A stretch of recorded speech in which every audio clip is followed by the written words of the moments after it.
আসসালামু আলাইকুম ভিউয়ার্স, আজকে আমরা যাচ্ছি খুলনার একটি বিজনেস ইভেন্টে। সো গাইস, আলহামদুলিল্লাহ, আল্লাহর অশেষ মেহেরবানিতে আমার ভাইয়া পুরো খুলনা শহরের মধ্যে একজন বিশ্বস্ত ট্রেড মিডিয়েটর। বিজনেস ইভেন্টটি অনুষ্ঠিত হয়েছিল খুলনা কাস্টমস অফিসের বিপরীতেই, যেটি খুলনা শিববাড়ি মোড় থেকে খুবই কাছে। ব্যবস্থাপনার মধ্যে রাখা হয়েছিল খাবার এবং রেফেল ড্রয়ের মতো আকর্ষণীয় সব ব্যবস্থাপনা, যেখানে প্রথম পুরস্কারই ছিল একটি মোটরসাইকেল, দ্বিতীয় পুরস্কার ছিল ফ্রিজ এবং তৃতীয় পুরস্কার ছিল একটি 26 inch LED TV. So viewers, ভিতরে ঢোকার পরপরই ভাইয়ার হাতে তুলে দেওয়া হয় আকর্ষণীয় একটি বিজনেস অ্যানুয়াল রেকর্ড বুক, যেখানে সারা বছরের বাৎসরিক একটি হিসাব নিকাশ লিপিবদ্ধ থাকে।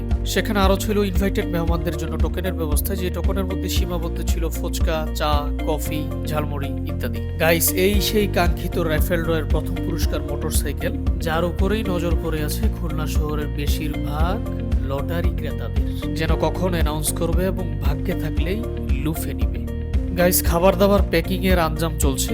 আপনারা দেখতে পাচ্ছেন কতটা গোছালোভাবে তারা তাদের কার্যক্রম অব্যাহত রাখছে। আসলে আপনি যখনই একটি অ্যারেঞ্জমেন্ট করবেন, আপনার সবসময় একটি গোছালো পরিকল্পনা থাকতে হবে, তখনই আপনি সেই অ্যারেঞ্জমেন্টটি সুন্দর এবং গোছালোভাবে মানুষের সামনে প্রদর্শিত করতে পারবেন। মোটামুটি বিশাল বড়সড় একটি অ্যারেঞ্জমেন্ট বললেই চলে। সো ভিউয়ার্স, কার্যক্রম শুরু হতে এখনো প্রায় 1 ঘন্টা বাকি, তাই ভাইয়াকে নিয়েই নাস্তা খাওয়া ইস্যুতে চলে গেলাম একটি ছোট্ট হোটেল। ভিউয়ার্স, আপনাদের মনে নিশ্চয়ই প্রশ্ন আসছে যে এগুলো কি?